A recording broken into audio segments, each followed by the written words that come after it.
I'm not sure, but I will go back to what I said earlier. The premiums come back to normal over time. I mean, for example, one of my friends in the industry, you probably are aware of his name, perhaps you know him, but Franklin Sanders. He's my age or maybe a year or two older, not that that matters, but he's been in the industry a very long time. And he has a graph that I guess he does by hand that shows the premium in the silver market. And when we saw the very tight supply in Silver Eagles, where we were seeing, what, $14 premiums, something along those lines? We're in a pretty frothy market right now. I mean, we've seen silver pretty much double this year, and we haven't had that kind of move in silver since the 1979 going into 1980 timeframe. So that's one thing that, anyone that follows the metals markets is aware of that. I think the other part is, have we gotten ahead of ourselves temporarily? Now, on an inflation-adjusted basis, the new 60 does not equal 50 of 1980 or 48.5 of 2011, but nonetheless, we are in nominal new highs. And I think we need a little bit of, let's say, of a pause, perhaps, kind of rebuild a base before this. I don't think it's a runaway market, but it's actually very, very strong. Silver's history is marked by extreme bursts of energy, brief, explosive surges followed by equally abrupt retreats. Technical analysts often reference its cup and handle formation, but beyond shapes and patterns lies a clear truth. Parabolic moves rarely end quietly. When prices shoot upward like a hockey stick, they're signaling temporary imbalance, not enduring strength. Markets driven by thin liquidity can be deceiving. A single aggressive buy order can distort the closing price, convincing investors that a new benchmark has been reached. Yet without a stable base of buyers, these vertical rallies unwind quickly. Sustainable growth requires consolidation, not straight-line ascents. I will answer your question, Elijah, but several years ago, I was asked by Futures Magazine to write an article on silver. And it was a bit of an honor, really, because most of them have to be CMTs or whatever, certified market technicians. I'm not very well versed in technical analysis, but the title of the article Spiked, and then the subtitle is something about silver. But silver has a propensity to spike low and spike high. And of course, anyone that looks at that cup and handle that's been referred to ad nauseum in the silver community, which is true, it's a huge cup and handle, and it is the most powerful formation. But the point is that if you look at it, you see these big spikes, spike in 1980, spike in 2011, and now we are spiking again. And in the article, I pointed out that when you get a parabolic move like that, it goes more or less straight up, often referred to as the hockey stick. To reiterate what you just said, be careful what you wish for, because it is telling us, and it doesn't matter if it's silver, soybeans, soybean oil, whatever it is, a stock, it is going to correct very rapidly as well, and the end is nigh. Nothing can grow straight up and then not come down at some point. I think, to answer the question, that we will back off. We're backing off today as we're doing the interview. And I think we will build what's the most powerful formation to maintain a higher price, which is kind of a stair-step configuration. You go up, go sideways, maybe somewhat down a step or two, and then level off, and then back up, and then level off. And if you go up in that manner, you're building a base all the way up. So you have conviction on the buy side and the sell side, but you have conviction in the market. Whereas it just keeps going up and up. It's the last bid that makes the market. So what some people don't understand about a market, stocks, bonds, commodities, whatever, it's the last bid that shows up on the print at the end of the day. So let's, for a thought experiment, say that silver gets to $70 in the next week. And it's Friday and it's almost the close of the market and somebody bids 75. But it's for one lot, it's for one contract, and it gets accepted. Well, everyone that owns silver would look at that and say, my goodness, silver's at 75. Well, the paper price is at 75, and there's only one contract. One contract is not substantial. Someone could come in and say, all right, I want to sell.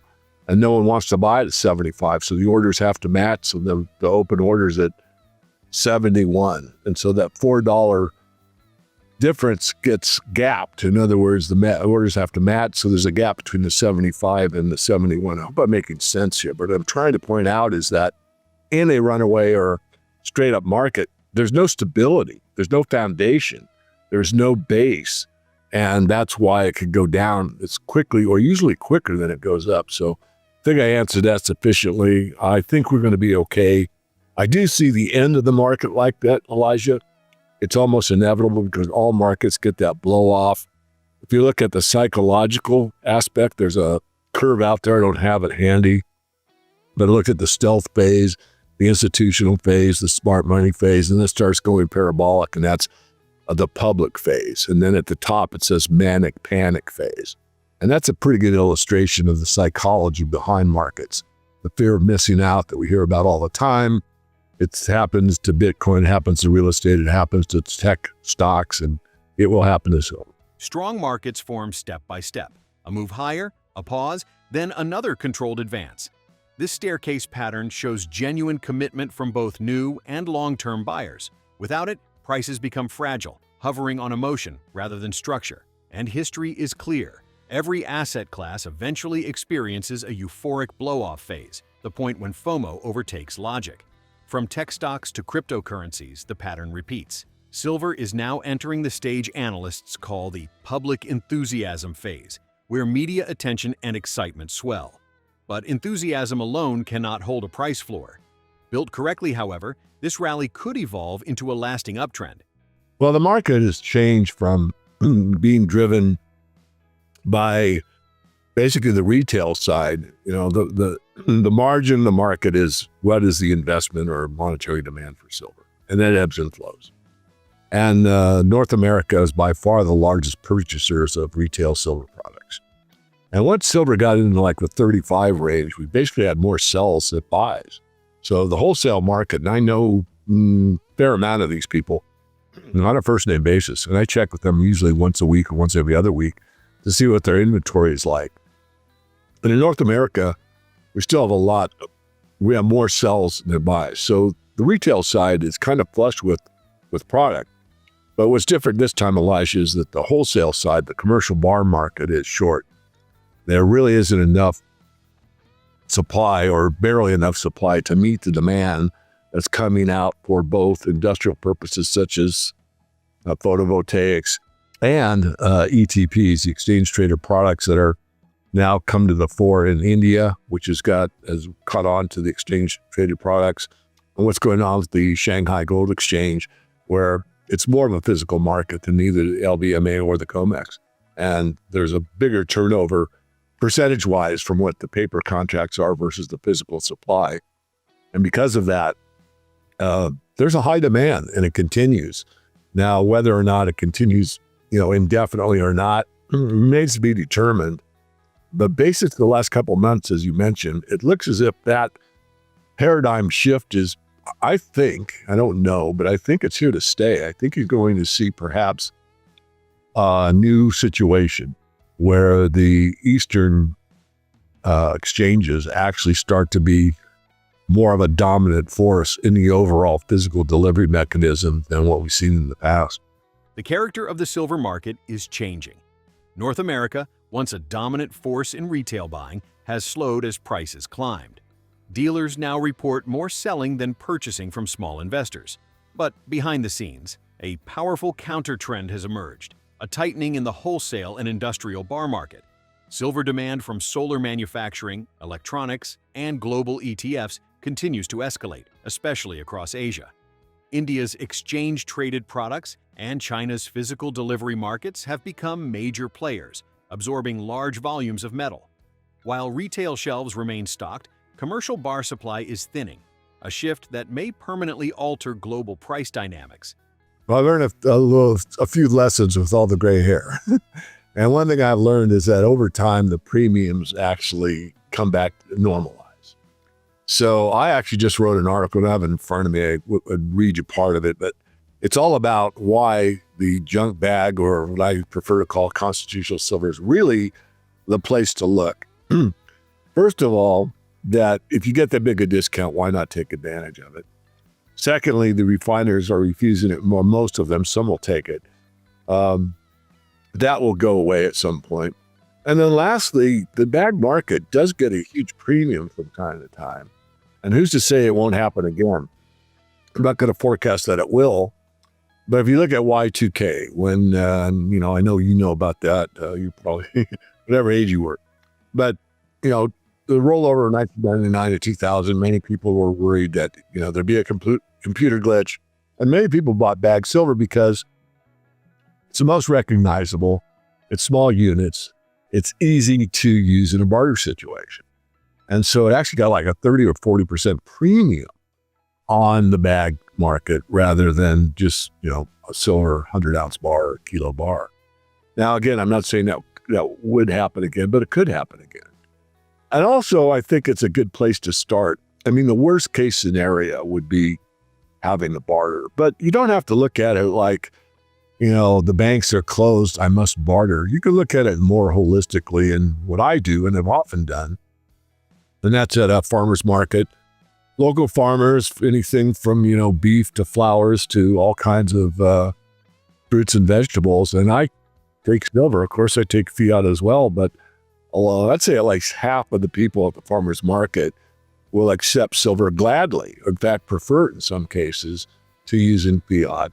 And that exchange takes place. So it doesn't have to be a end of the world event to use, dimes, quarters, or halves in a transaction in those kind of locations. You're not going to get away with doing, I should say get away with, but you're not going to be able to make a negotiation like that at Walmart or Safeway or, corporate entity. But on a one-to-one mom and pop kind of operation, you can. So I think still, and I've done this for years, when people ask, I'm just getting started. I don't want to make a mistake. What do I buy first? And then I asked them, I don't really want their net worth, but I kind of ask them gently, well, what's your situation? And once I determine that, for almost all cases, I recommend start with a bag of constitutional silver for the family. So in today's parlance, that would be 1,000 ounces face value, dimes, quarters, halves could be mixed together. And a $1,000 face is 720 ounces, sorry. And 720 times 50 or 60, 7/6 is 42. So you're looking at maybe 40,000 in fiat. That's 10,000 per family member for a family of 4. And then I say, once you've established that, then I would move on to bars or coins or rounds. And the reason being is that bags are a bit cumbersome. If you've ever held a half bag or a full bag, like 70 pounds or something, it's quite 50-something pounds, sorry. Anyway, I still think that's a good thing. And regardless of today's discount, which again, you could take advantage of, if someone called me today and said, well, what would you do? That's exactly what I tell them today. Premiums on various silver products often shift dramatically over time. Constitutional silver, older U.S. dimes, quarters, and halves, has cycled through deep discounts and large surcharges throughout history. Refiners currently avoid these coins because processing them is slower than melting pure bullion, but that can change quickly during supply shortages. Past periods like Y2K showed how rapidly premiums can explode when buyers want recognizable, small-unit silver for trade. Even today, many small vendors and farmers still accept these coins directly, giving them practical utility. For beginners entering the silver market, starting with a full, face-value bag often provides both flexibility and resilience.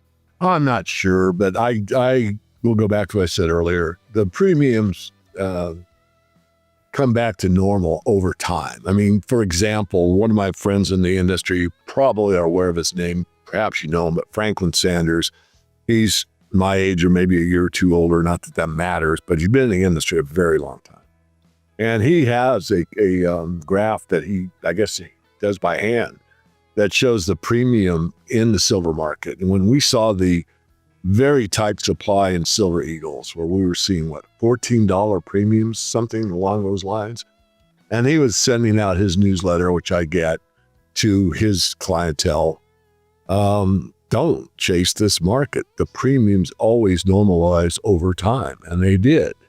And so I'll just go back to that. I think even if we do get a spike and, game's over or whatever, I don't think you'd be unhappy having bagged silver. And then if the demand side continues, what we started our conversation with, where basically industry and institutional cannot get enough 1,000-ounce bars, those refiners will open up to whatever silver they can get to keep that supply intact, keep the demand filled.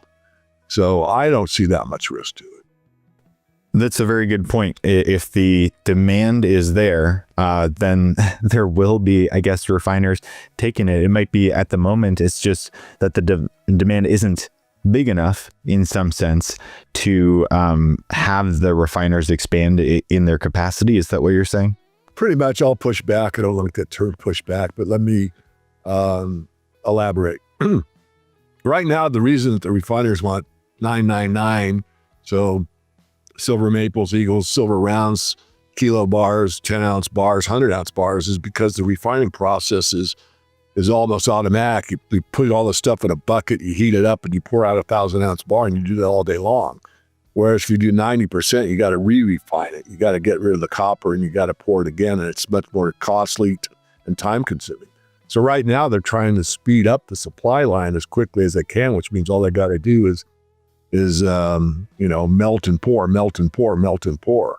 And that's why they're not taking the constitutional silver, because the demand from the commercial side is so strong. They want to expedite it. The only way you expedite it is turn 100-ounce bars, 10 of them in a 1,000-ounce bar, rinse and repeat.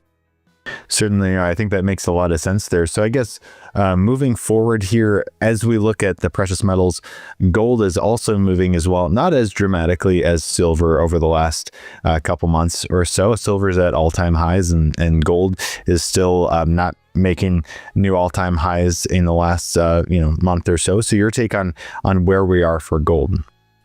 Well, gold has been the leader, and being a student of the markets in total, but one that I would say taught me, maybe say the most, but certainly up there, would be the late, great Jim Dines.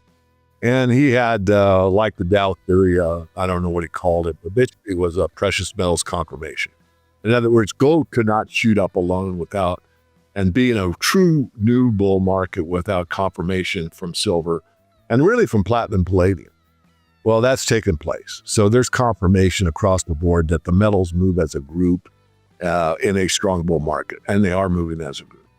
The second thing is that silver will outperform at some point, and that, of course, took some time, as we both know, but it's not unusual for silver to play catch up once this new phase of the market happens. And my magic number was 70-1 on the gold-silver ratio, and I think we were at 72 or 3 yesterday, but we've started to move down from that over 100 we were a few months back. And so we are intact for a new bull market. I think it's up and away. Hopefully it's a base and build with some massive corrections along the way. And I'll just give you a bit of a hint from my latest newsletter, my paid service, Elijah. And I put in there that I saw perhaps that we could get below the 4,000 level in gold again, and we could get below the $50 level in silver again. And I did not get too much pushback from my readers, but I did get some.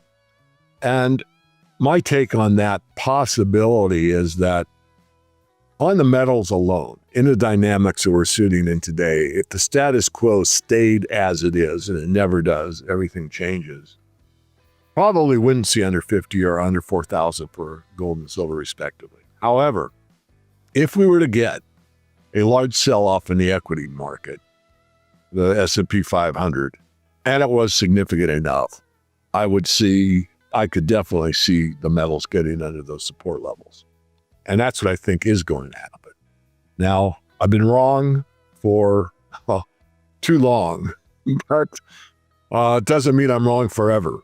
But it's a stop clock. A stop clock is correct twice a day. But anyway, not beating myself up too much. I do think that we will see a stock market correction. The metals will go down with it temporarily. It will be a buying opportunity. But the new bulls, the people that bought at 50 plus, watch it go to 60 and are in profit zone, and then to, not have a stop or whatever. I'm talking about for traders, but investors as well. I mean, if you buy it at 50, you pay a low premium, you buy a bag, and then the market's at, 45 again, you get a little disheartened, especially if you're a new buyer. Again, I don't want to make a big thing about it, but I don't rule it out on those conditions. I don't see it happening again. We continue as is, but I don't think we will. I think that, you look at the high tech and the NVIDIAs, how the Dow Jones and particularly the S&P 500 are weighted so heavily to make a construct that is really not showing the true broad width and depth of the S&P 500. You take 7 of the most popular, most liquid, and most traded stocks, and you base and weight the average upon that. It's really not telling the total truth. So I'm just making my case again that a stock market correction in my mind is well overdue. And I don't think it's, I think it is out there in the future. Not necessarily, it could keep going up, but that's how I see it. Gold, traditionally the leader of precious metal cycles, has been slower than silver in recent months.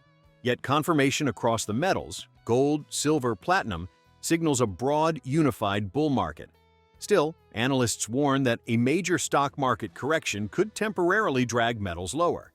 Ratios already show silver gaining strength relative to gold, a classic sign of expanding momentum. Some forecasters believe pullbacks toward lower support levels are possible if equities stumble, but these would likely provide strong entry opportunities.